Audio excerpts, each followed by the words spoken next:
During the 1800s, well-heeled travellers made the grand tour of the continent, Europe.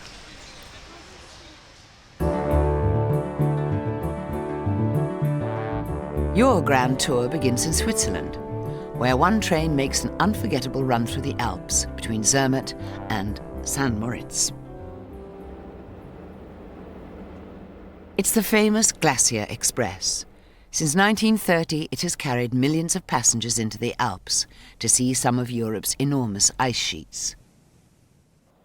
The eastbound run begins near Zermatt. Not far from Zermatt, there is a familiar profile, the Matterhorn.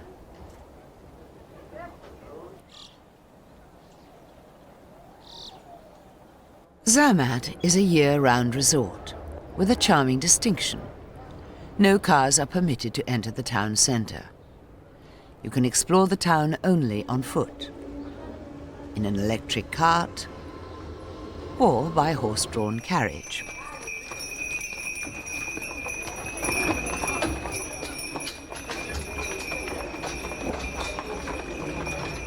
Charting the highs and lows of the Glacier Express shows just how extraordinary this rail line is. It reaches a high point of more than 2,000 meters, but it also drops into low alpine valleys. The Glacier Express leaves Zermatt. This must be one of the world's slowest express trains.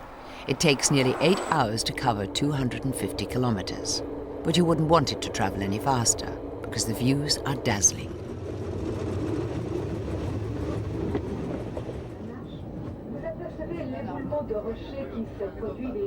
Not far from Zermatt in 1991, a huge section of mountainside sheared away and plummeted into the valley below.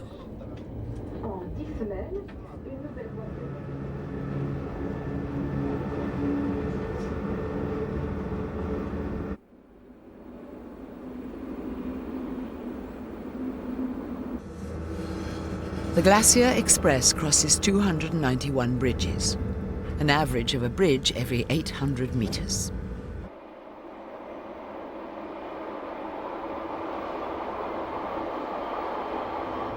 The 3 rail companies that operate the line in concert know how to make the most of the stunning scenery. There are special panorama carriages, designed by the same Italian company that builds the exotic sports cars, the Ferrari and Lamborghini. All along the route there are charming towns and villages, like Brig, with its magnificent stucco palace. Villages nestle in alpine valleys.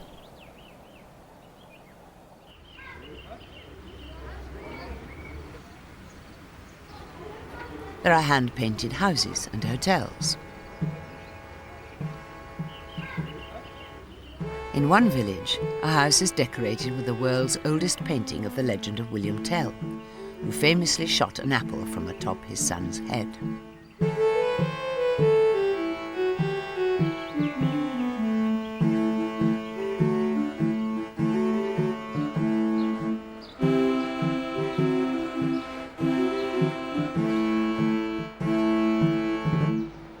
The gentility is in sharp contrast with the terrain. The region is racked with steep gorges, best appreciated on foot.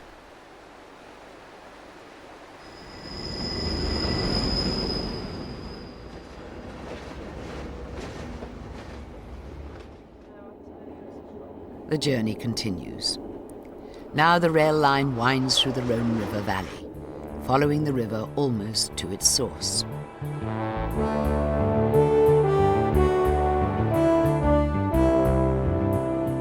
Before long, the train climbs to a stopping point where passengers can board one of Switzerland's renowned cable cars to visit the Aletsch Glacier.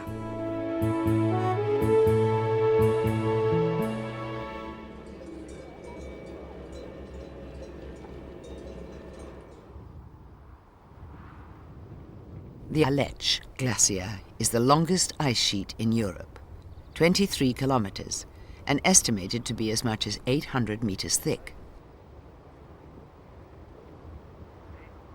3 huge ice rivers meet to form the main glacier. Meltwater flows from here into the Rhone and on to the Mediterranean.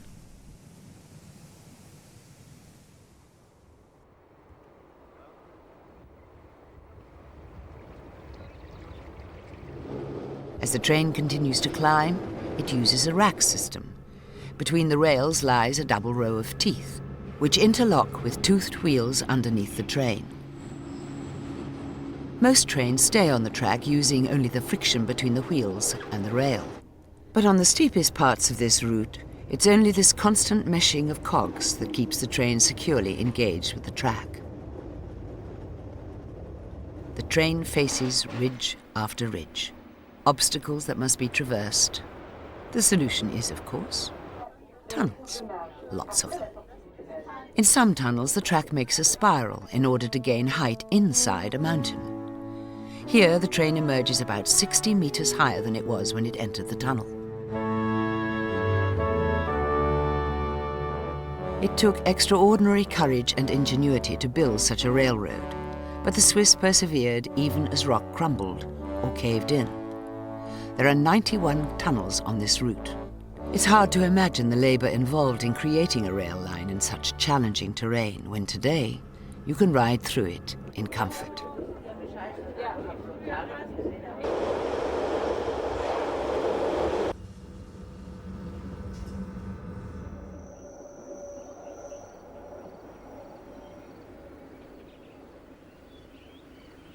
The mountains make dining aboard a Swiss train an unusual experience. If the train is on a steep grade, drinks are likely to spill. So wine is served in tilted glasses. It will remain unspilled even if the train is climbing.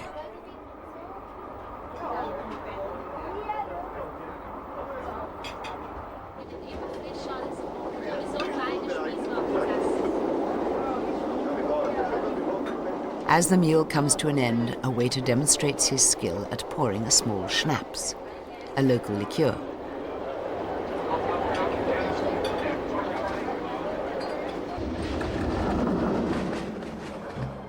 For its first 50 years, the Glacier Express ran only in the summer months. From October to April, parts of the line were buried under up to 10 meters of snow. Each spring, the tracks had to be cleared.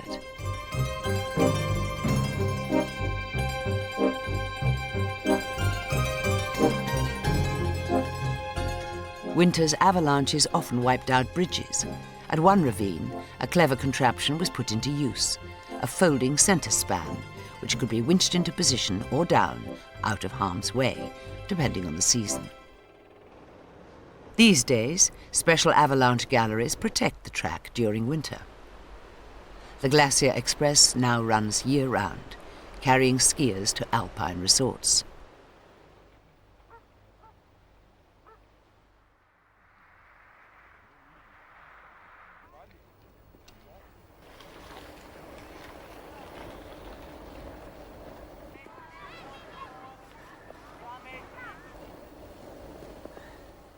A wintertime ride on the Glacier Express is a chance to experience a pristine, snow-covered world.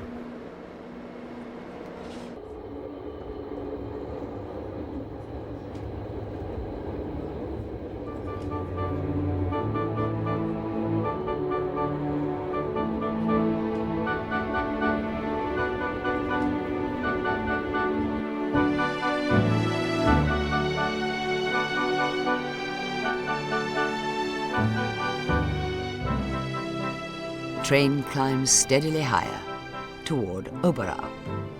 The grades are unusually steep here, as much as 1 in 9. The cogs of the rack system are absolutely essential. The line loops through a series of 3 tunnels, climbing all the while.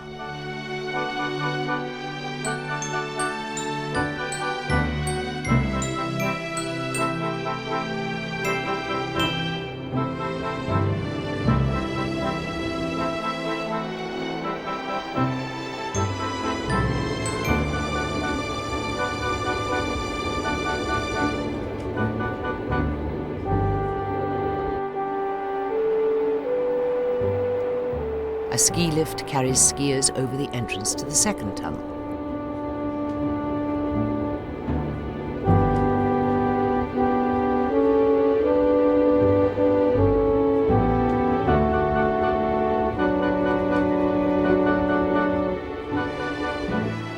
third and longest tunnel runs for 300 meters.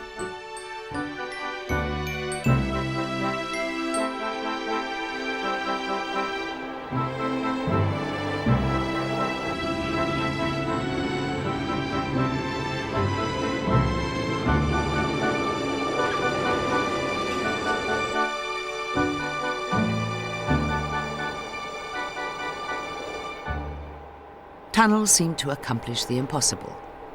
The Glacier Express is back in summertime.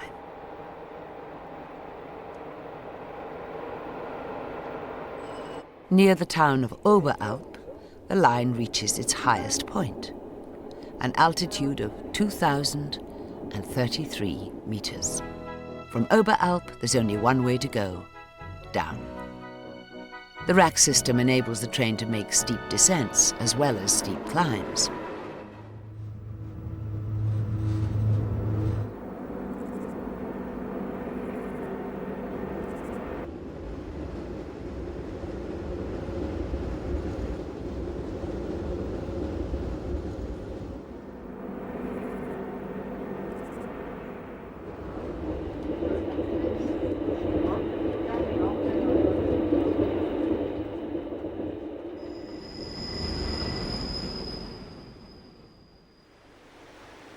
In the valley, you can take a side trip into the region known as the Swiss Grand Canyon.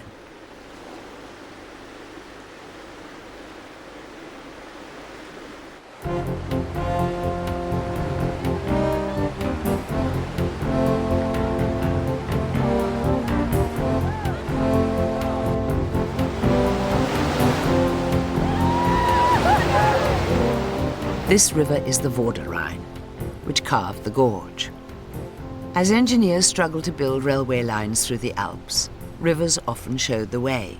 A river takes the natural approach to cutting through mountains.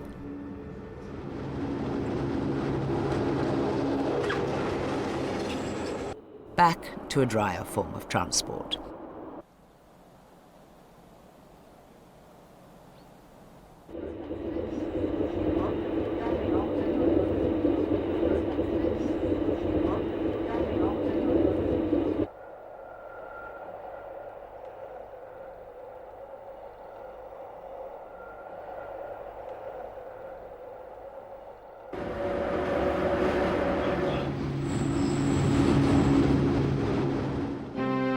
Another engineering dilemma: how to keep climbing while crossing a deep river gorge. The solution: a spectacular stone viaduct arcs directly into the mountainside. The track pierces the rock face 65 meters above the river. It's one of the most photographed bridges in all Europe.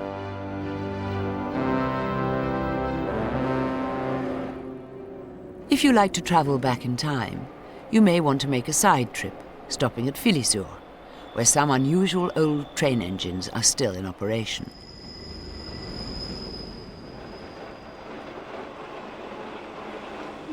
They were nicknamed baby crocodiles because they seemed to waddle around the tight curves. The crocodiles went into service in the 1920s.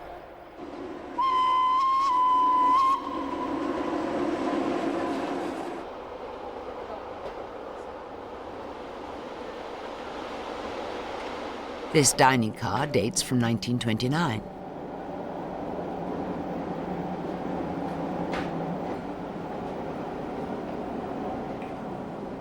The Glacier Express started with steam locomotives. It was only electrified in the early 1940s. Some of the same trains that plied these tracks in the early days still make short excursions.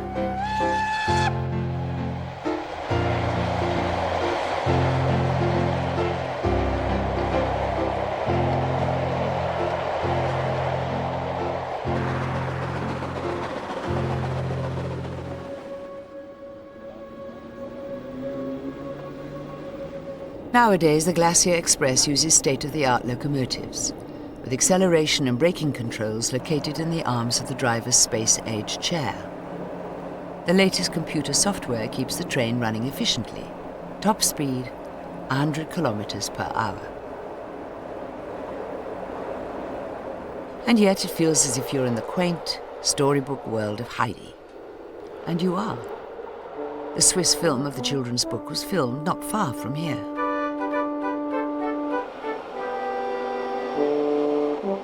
One more engineering challenge: how to gain height in the narrow Albula River Valley without using rack assistance. The answer has 7 parts, 3 spiral tunnels and 4 bridges over the same river.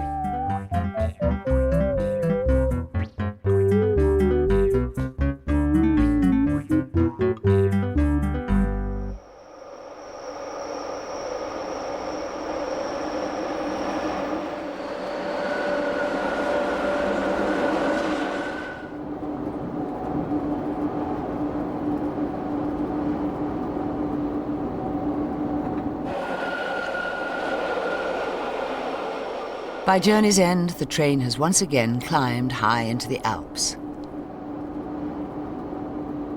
There's one more tunnel, then St. Moritz, last stop.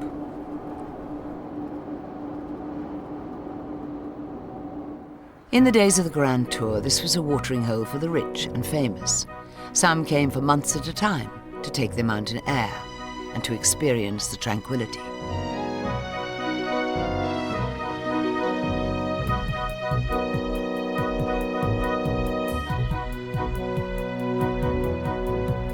Now visitors are more likely to plunge into action. There's windsurfing in the summer, and tobogganing in winter on the Cresta Run. Since 1884, racers have been hurtling down an icy tunnel at speeds of up to 129 kilometers per hour. The tradition is to ride head first, with your face just inches from the ice. And on this steep grade, there's no rack system to help slow the descent.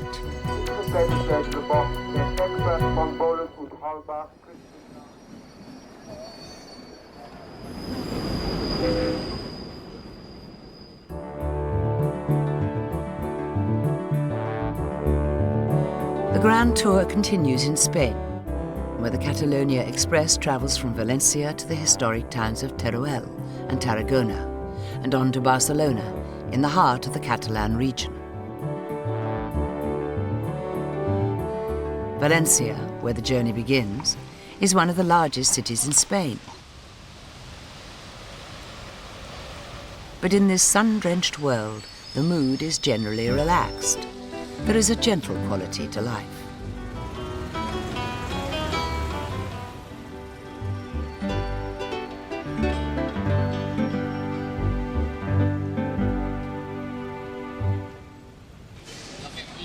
This is an extremely fertile region, famous for its oranges, smoked meats, local specialities.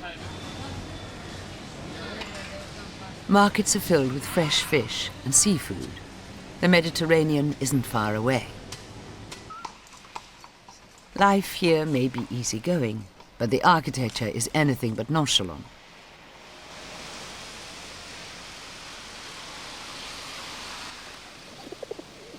The temperature can reach 35 degrees. Water is extremely important to irrigate precious crops. In order to solve disputes over water, the city maintains the oldest judicial institution in Europe.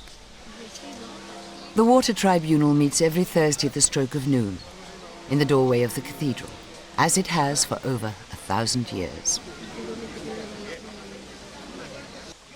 The members settle arguments between farmers over the distribution of water in the nearby countryside. Serious and binding decisions are made, virtually in the street.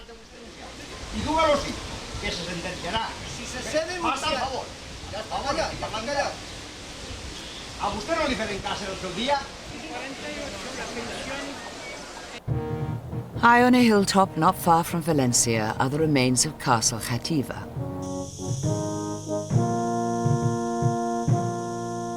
"30 towers once dominated the walls. Hannibal was just one of the legendary warriors who strode these ramparts. He marched his soldiers and elephants through Spain and across the Alps on his way to fight the Romans. Valencia's rail terminal, where you can catch a train heading north.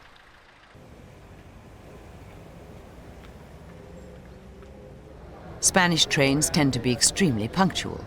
You can usually count on your train running to the exact minute.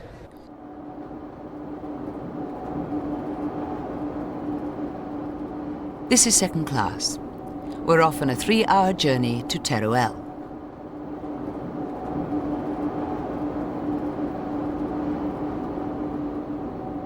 Outside, rich farmland said by many to be the most fertile region in all Europe. Arriving in Teruel, right on time. The town was captured by the Arab Moors in the 8th century. They ruled Teruel for 300 years. Again, water is vital here. This magnificent aqueduct was built in the 16th century.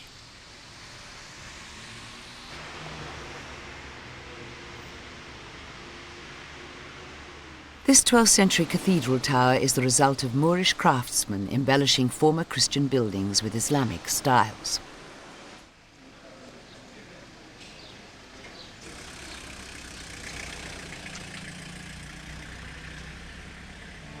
"600 years ago, this bell marked the tragic end of Teruel's famous lovers, Isabel and Diego. Her family was rich, while his was poor, so they were forbidden to marry. Diego left Teruel and returned 5 years later, a rich man. But Isabel had married. Diego died of a broken heart, and within hours, so did Isabel.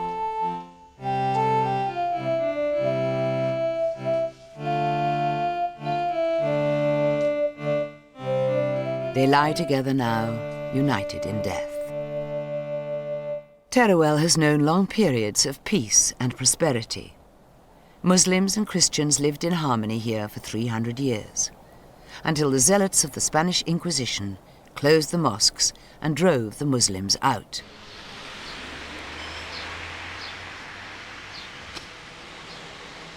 Is it the fantastic architectural details or the sunshine that makes spirits light?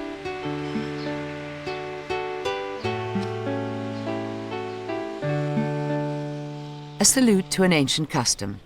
Every year during fiesta time, the young men of a town near Teruel test their courage against a young, specially bred fighting bull.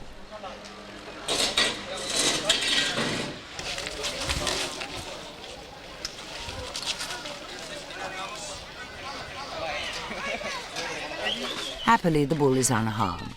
The boys only try to touch it. The one who makes the most touches is considered the bravest in town, for that year anyway.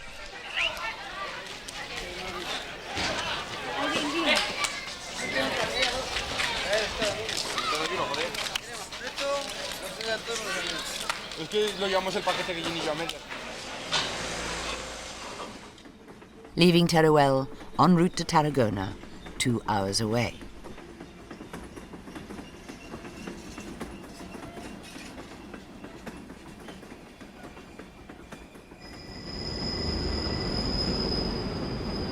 A station stop, where passengers can have a meal. Often a meal is made up of tapas, a little of this and a little of that. The food at this station is so good that locals actually come here just to eat.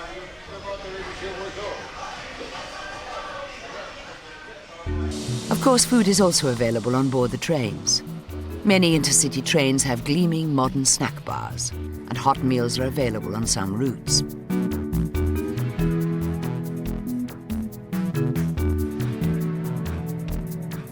There are even in-transit movies, but it'd be a shame to miss the ever-changing views.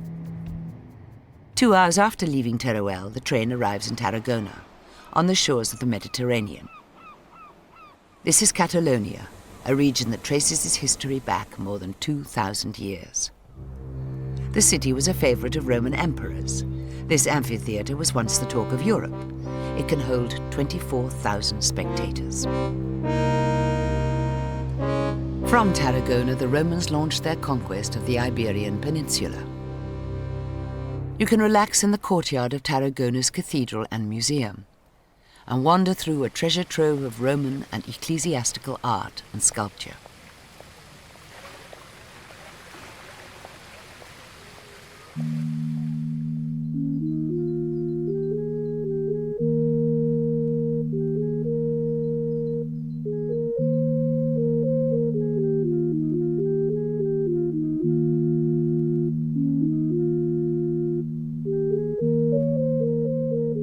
This is a particularly lovely sight, the Sleeping Virgin, created in the 14th century. A sculpture portrays a local fiesta time tradition, human towers called castels. Each story is made up of 4 people standing on the shoulders of the group below. A child with a head for heights is selected to stand at the very top.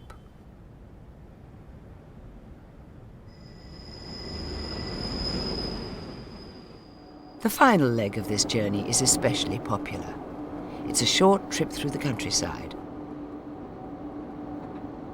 After just an hour and a quarter, the train reaches Barcelona. And suddenly, everything changes. Barcelona is the capital of Catalonia, and probably Spain's most cosmopolitan city, with a sophisticated boulevard culture.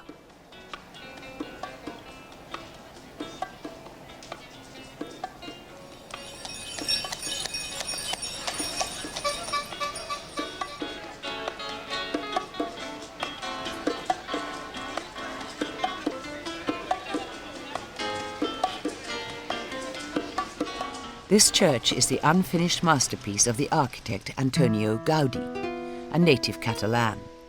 It's the Church of La Sagrada Familia, the Church of the Sacred Family. Gaudí died in 1926, but work continues, based on the plans he left behind.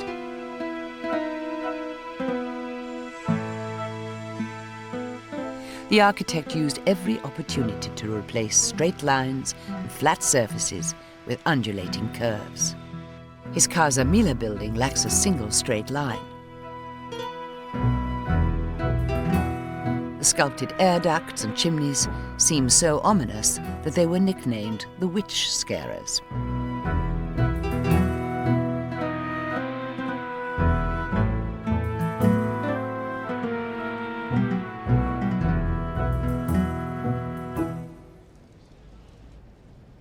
A short journey outside Barcelona to Catalonia's holiest spot, the mountain of Montserrat.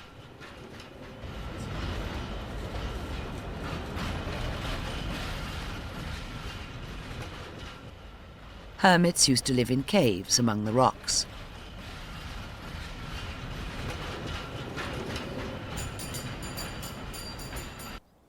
At the top, a monastery dating from the 9th century.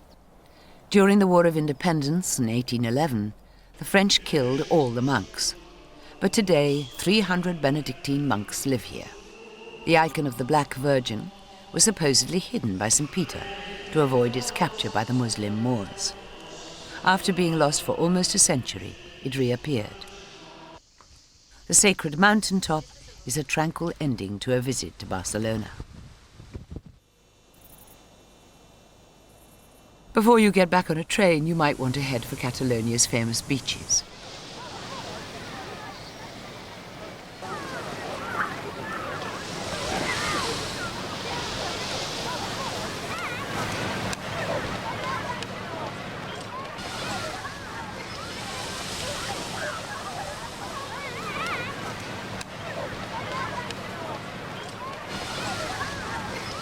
At fiesta time, fireworks light up the sky.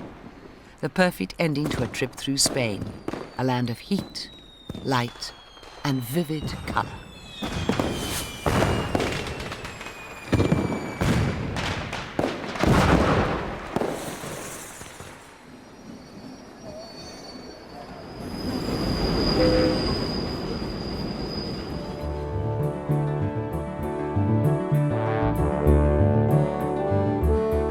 Next stop on the grand tour of Europe, Germany, where you can travel from Cologne to Frankfurt via Bonn and Koblenz on the Rhine Express. This is a train trip with a difference.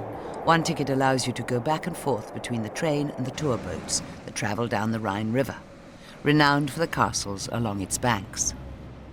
Your starting point for the Rhine journey, Cologne.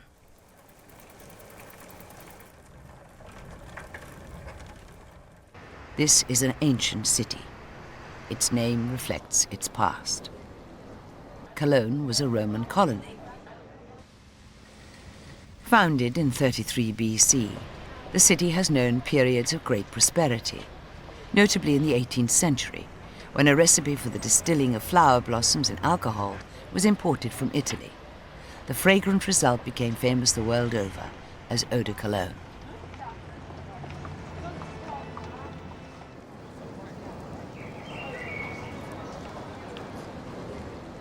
Cologne's most famous landmark, its cathedral, the Dom. It's considered one of the grandest churches in Europe. Twin spires rise 157 meters above the street. The Dom is a miraculous survivor of the Allied bombing raids during World War II, which devastated 90% of the city center.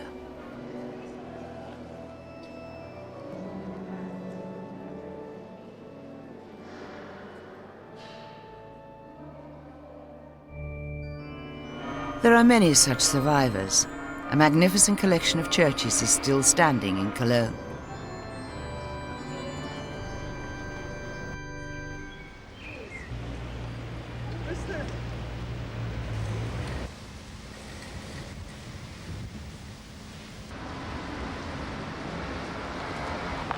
Not all survived. Some ruins have been left in place as reminders of those terrible times. Exploring Cologne can make a person thirsty. And if beer's your drink, Germany is paradise. It has about 40% of the world's breweries. In traditional taverns, waiters will automatically serve you a fresh beer as soon as your glass is empty, until you say stop.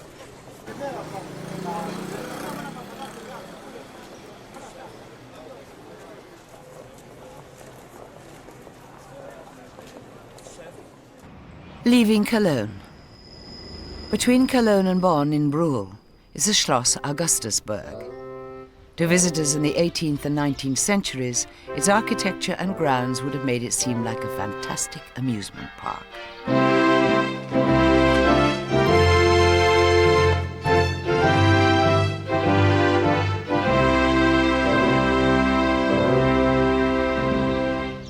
Nowadays, visitors to Brühl can visit a modern-day amusement park called Phantasialand.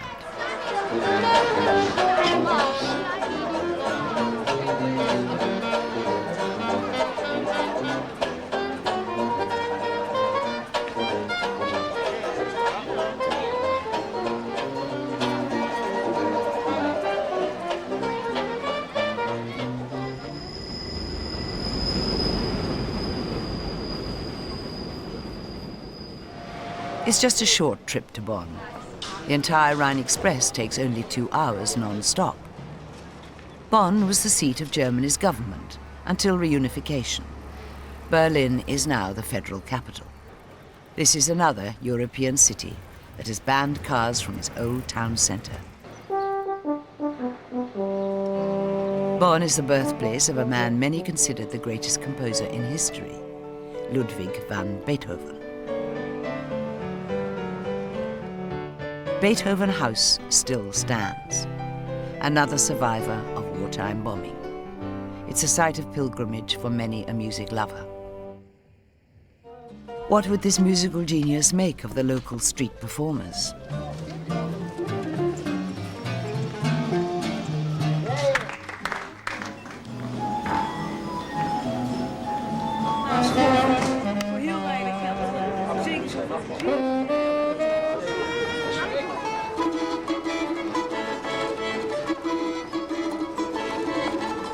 On the outskirts of Bonn, you can take Europe's oldest rack railway to Europe's oldest nature reserve, the Seven Mountains. This little railway carries you up to the Drachenfels, the Dragon's Rock.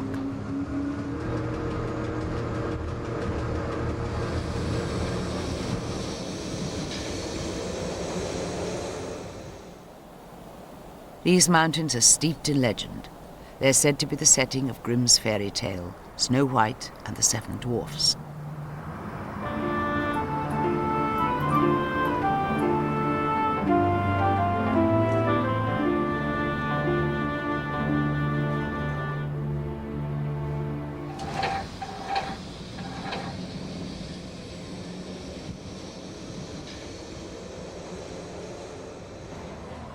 There are several ways to explore the Rhine Valley.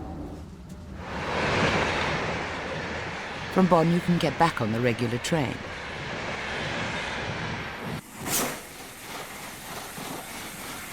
Or from near Bonn, you can take a side trip on the Vulcan Express through one of the most scenic regions of the Rhine Valley. Actually, it isn't much of an express train. Its average speed is 20 kilometers per hour.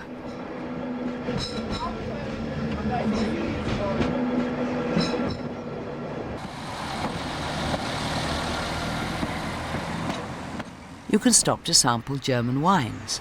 Many of the vineyards are near here. The northern climate doesn't ripen red grapes easily, but the white wines are justifiably famous.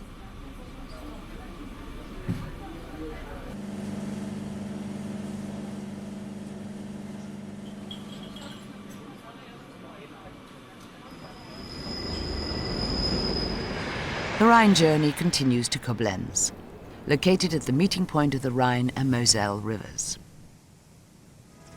A colossal monument to Kaiser Wilhelm I has stood here since 1897.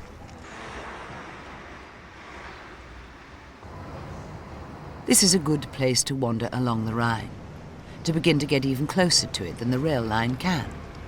You can use your train ticket on a boat. After all, the famous castles on the Rhine were meant to be seen from the water.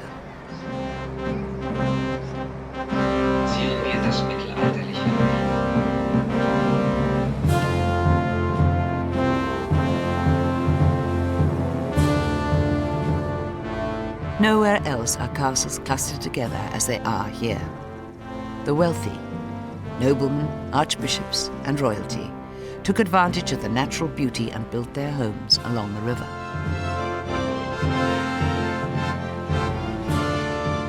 Berge Katz, built to rival another castle downstream. It worked.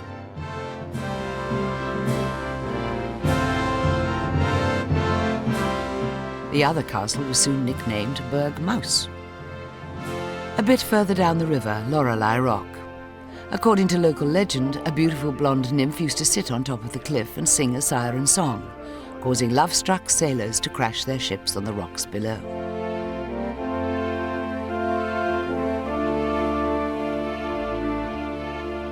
In this steep valley, everything perches close to the river. Towns, roads, and the rail line.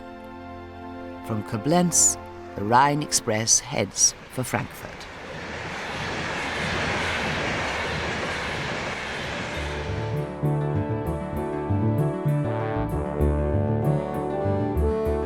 The dream world of castles on the Rhine is left behind, exchanged for a glimpse of a modern commercial centre, home to the powerful Bundesbank and more than 400 other banks and financial institutions.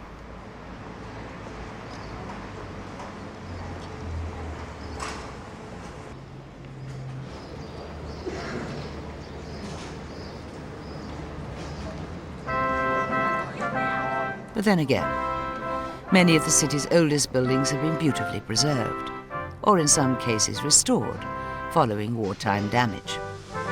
In Frankfurt, as in much of Germany, the elegance of the past is still very much in evidence to travellers of today.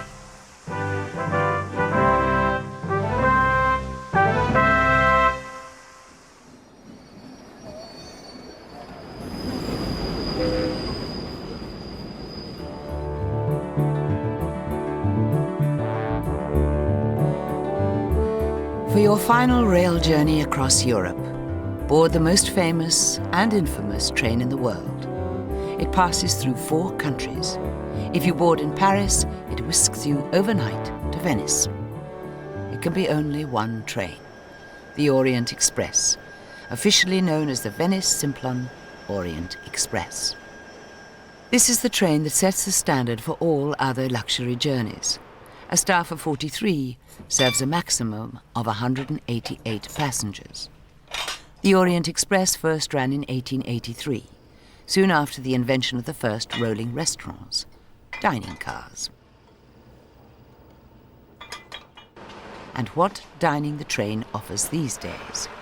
Live lobsters are loaded aboard, along with a bountiful supply of fresh produce and other supplies.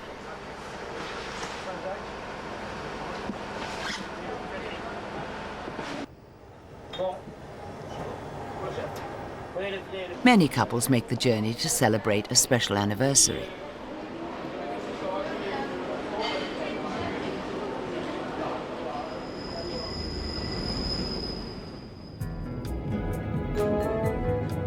Maybe it's the charming decor and subdued lighting. Maybe it's the delight of being served a gourmet meal aboard a moving train. Maybe it's being surrounded by elegantly dressed fellow passengers. Formal attire is not required, but it is recommended. Or perhaps it's knowing that the Orient Express once carried spies, murderers, and lovers all the way to Constantinople. However it happens, the train creates an unforgettably romantic experience.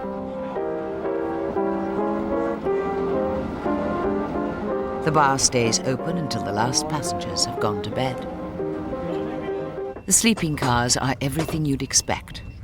Once a year, the train stops running for a full 3 months, while the entire train is refreshed and checked for the slightest defect. The result, impeccable comfort.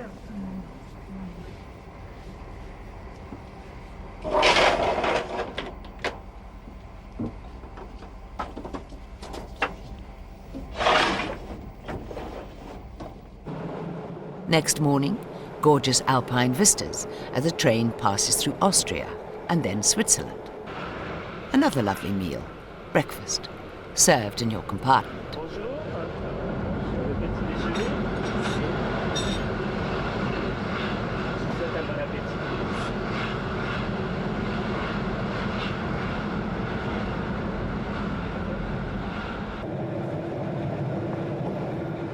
The youngest of these carriages dates from 1931. Every detail is sumptuous. Crystal doors by Lalique.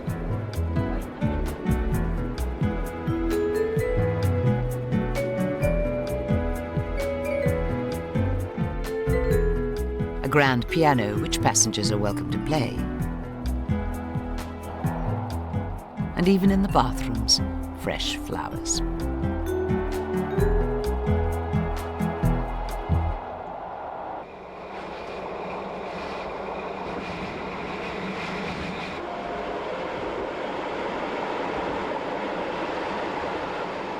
It's lunchtime, and that fresh seafood makes its appearance. Anyone riding this train had better like a steady flow of rich food.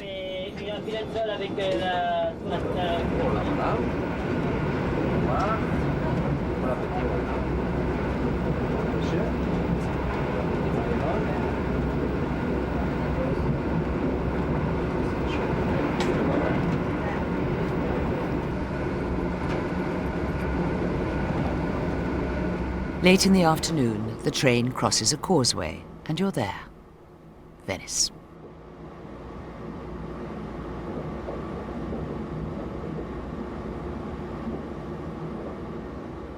Walk out of the train station and a miracle unfolds before you.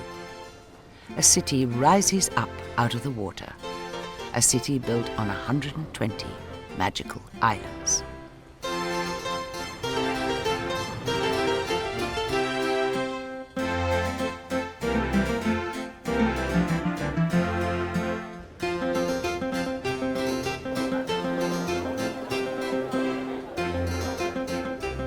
The golden lion is the symbol of the city, and St. Mark.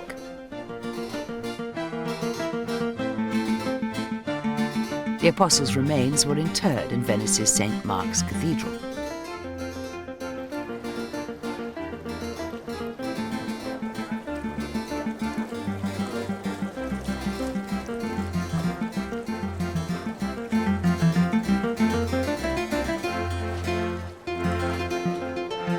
The Doge's Palace. Each Doge was a kind of elected king who headed the Republic. The city's art and architecture are a sumptuous blend, from the Byzantine style to the Renaissance.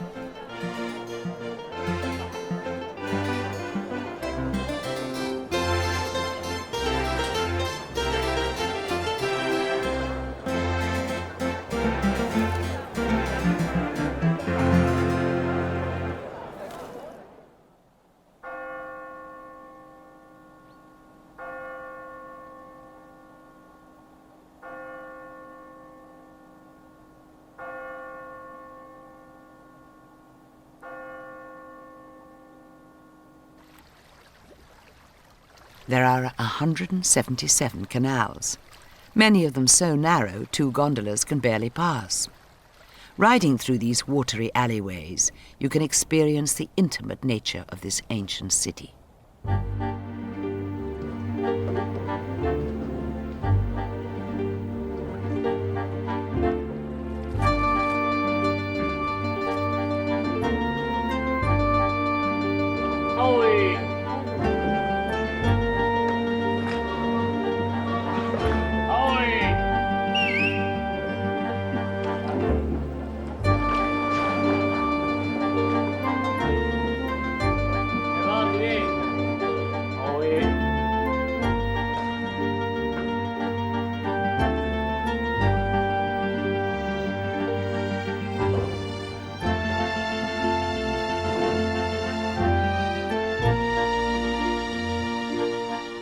"400 bridges link the narrow streets.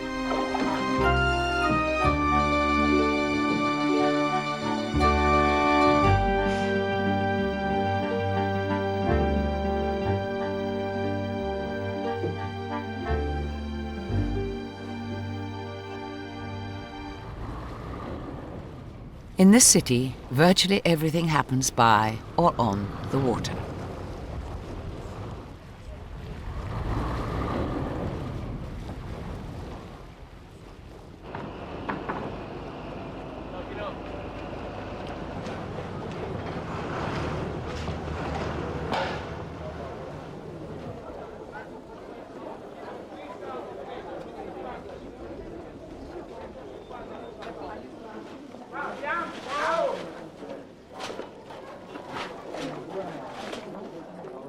How did it all come to be?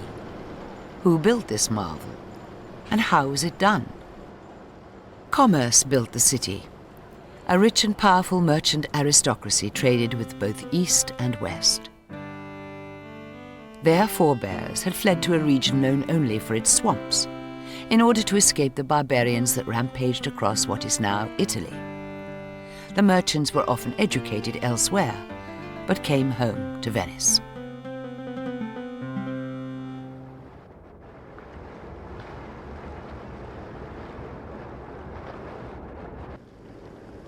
Over the centuries, wealthy aristocrats built lavish homes along the Grand Canal.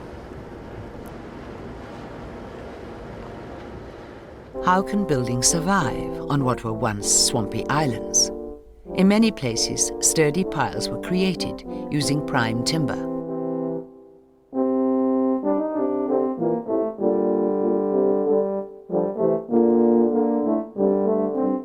The piles were sunk into the clay. This formed a solid block, which was made all the more stable by the cohesive unit of houses built on top.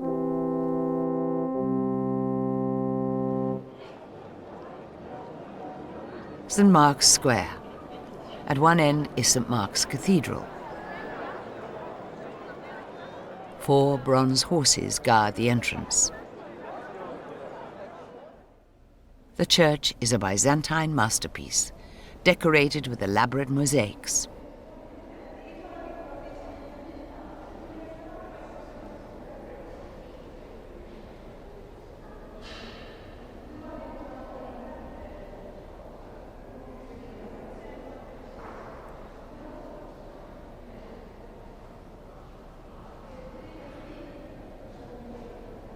Sacred images are encased in gold.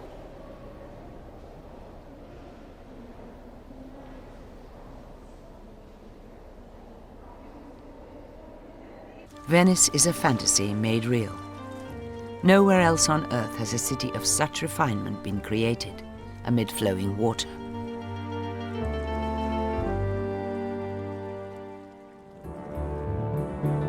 An intercity train departs, leaving Venice for another wonderful Italian city, Florence. It's about 3 hours away by train. Not far from Florence is Pisa, with its famous leaning tower.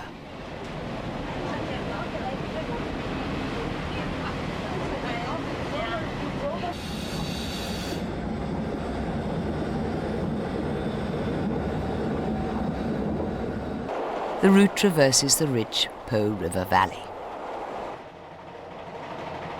second class, comfortable but unavoidably average compared to the Orient Express.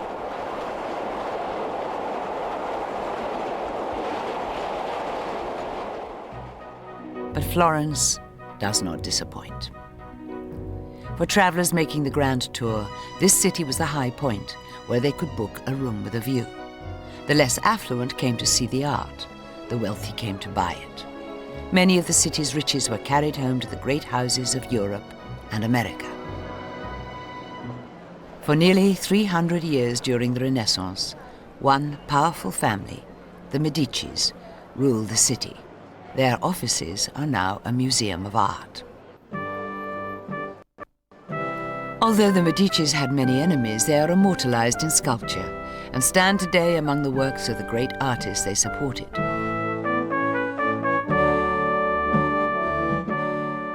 Many of the rich merchants of the time genuinely loved art and artists. Others may have harbored guilt over their wealth.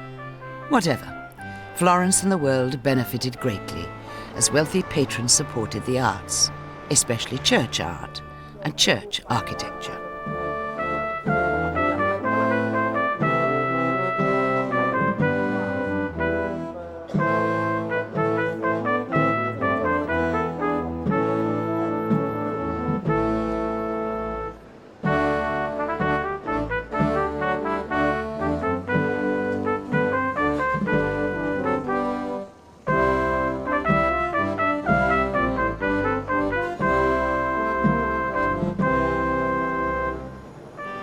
In the art museums, you can experience the subtle, radiant paintings of Piero della Francesca, one of the most distinctive of all Renaissance painters.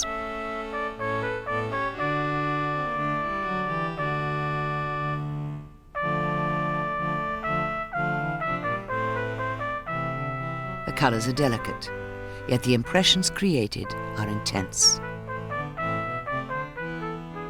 Florence is art, light, beauty, and the gateway to Pisa and Tuscany. From Florence you can board a train to Pisa. Intercity trains have the same sleek profile as France's high-speed TGV. A very different profile awaits travellers in Pisa.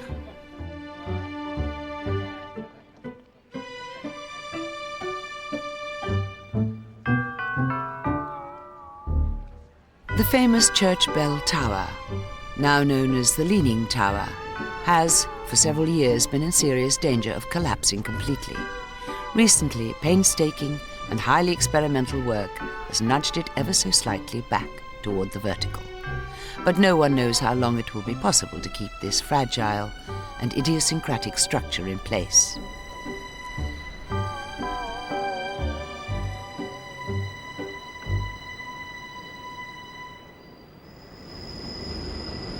Beyond the cities of Florence and Pisa, the glories of Tuscany beckon.